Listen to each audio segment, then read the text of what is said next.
cristão, eu dou a Bíblia na mão do cristão, ele não quer ler, ele quer acreditar na sandice que é dita pelo autonomeado pastor. Ele não quer fazer o esforço intelectual de penetrar num texto complexo como o texto dos evangelhos. Ele quer apenas a ilusão, ele não quer nem a realidade do cristianismo. Ele só quer o mecanismo. Se você gritar, se você botar a tua mão para cima e ficar dizendo Jesus, você se cura de um câncer. O cara quer acreditar nisso, ter o saber. E a humanidade nos últimos 300 anos desenvolveu uma quantidade de conhecimento que nunca antes na história a humanidade tinha conseguido tanto conhecimento em tão pouco tempo. A partir do método científico, do desenvolvimento das tecnologias, é muito conhecimento. Eu acho que isso soterrou as pessoas. Eu não vejo explicação. Você é cristão? Não.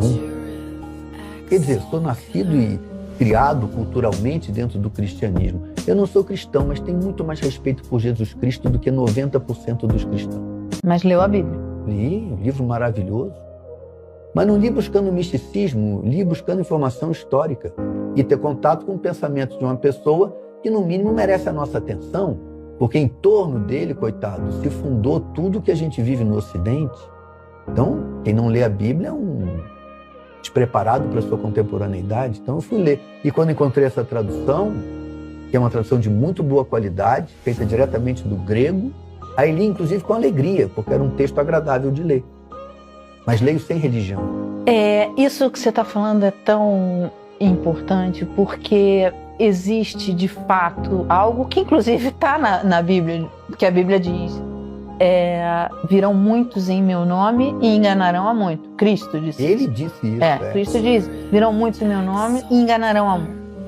E o que a gente vê nessa pregação desvairada é que essa pregação diz coisas, inclusive, contrárias ao que disse Jesus Cristo. Eles fazem uma confusão muito grande, porque a pessoa que está ouvindo não quer ter capacidade de crítica ao que ela está ouvindo. É muito fácil, quando alguém quer ser enganado, enganar a pessoa que quer ser enganada.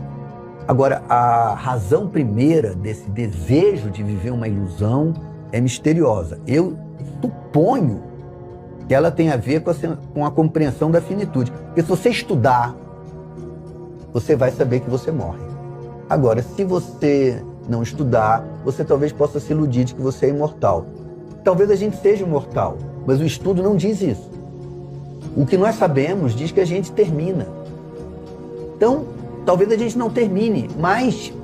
Do pó viestes ao pó voltará. É uma dúvida até interessante de ter, mas é muito difícil as pessoas que estão em grande sofrimento material, estão em grande angústia no momento, terem espaço psicológico para questões, digamos assim, supérfluas, no fundo, sabe? Mas, Pedro, mesmo pessoas que não estão em grande sofrimento, que não estão passando por momentos difíceis...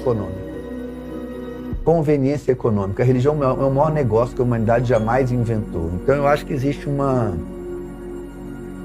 grande parte da população que não está em sofrimento econômico, que tem dinheiro, que se torna um cristão apaixonado por isso para dar o golpe de Estado que eles queriam dar. Todo golpe de Estado é um movimento de enriquecimento de uma minoria. E todo golpe de Estado se promete ter um movimento para o povo, né? Há quem diga, jornalistas amigos nossos, que já passaram a chamar o golpe de 64 de movimento. Não ouvi isso, foi ao ar isso, eu ouvi isso da boca de pessoas que eu conheço de jovem, dizer que não foi um golpe, foi um movimento. Começa a se relativizar a história, não é? Porque o interesse econômico em manter o povo ignorante é muito grande.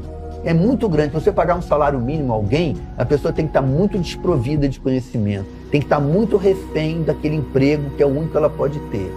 Então, isso se soma, né? Quer dizer, as pessoas querem se manter ignorantes e uma minoria dos ricos querem ter um bando de ignorantes para poder continuar pagando apenas um salário.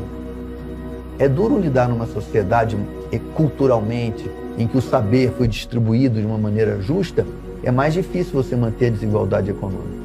Então, eu não tenho certeza de nada. Eu desconfio que é mais ou menos por aí que isso anda. Interesse econômico. Nesse sentido, eu sou muito marxista. Eu acho que o Marx tem razão. O econômico é dominante na vida. Mas o econômico entendido no sentido amplo do que é o econômico. O econômico não é o financeiro. Financeiro é dinheiro, é ter dinheiro, não ter dinheiro, é estar devendo, não estar devendo, estar credor, estar devedor. Isso é dinheiro. O econômico é a totalidade do fenômeno da vida, no sentido marxista.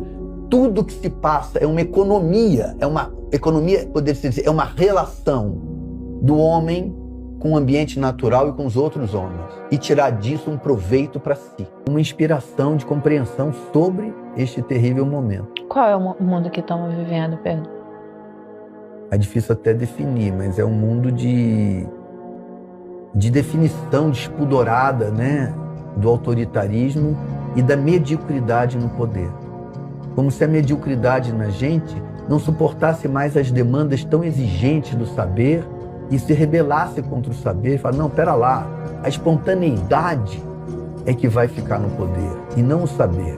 Tanto que esses fascistas todos, uma das características dessas pessoas é arvorarem-se a uma espontaneidade absoluta, falam do jeito que querem, ofendem, xingam, em nome de uma espontaneidade. Isso encontra grande eco nas pessoas, porque o saber é exigente, porque o saber, de fato,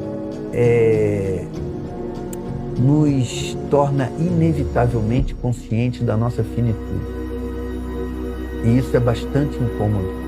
Então, para evitar a sensação permanente da finitude, a ignorância se disfarça de espontaneidade e busca o poder para então legislar um mundo que seja assim, um mundo em que não se tome vacina, para dar um exemplo bem evidente, porque é trabalhoso tomar vacina, sabendo que de fato havia um risco. Claro que havia um risco, mas era uma questão racional. O risco da pandemia era maior que o risco da vacina, infinitamente maior. Então, eu, por exemplo, não tive dúvida. Eu tomei a vacina, dei a vacina nas minhas filhas menores de idade, sobre quem eu ainda tinha autoridade. E todas tomaram, até as outras, as mais velhas. Mas era uma inquietação. Agora, se Deus diz que não precisa tomar vacina, não tem inquietação. Se existe um ser superior que decide por você o que você tem que fazer, não tem inquietação. Mas Deus não disse que não tem que tomar vacina. Não, mas algum ser humano diz que Deus disse. Falsos intérpretes da vontade divina surgem a todo dia. Cada quarteirão que você passa tem uma porta de uma falsa igreja oferecendo uma falsa leitura. Ontem eu ouvia no rádio uma coisa alucinada, um sujeito falando que Abraão pagava dízimo, que o dízimo é anterior à Bíblia.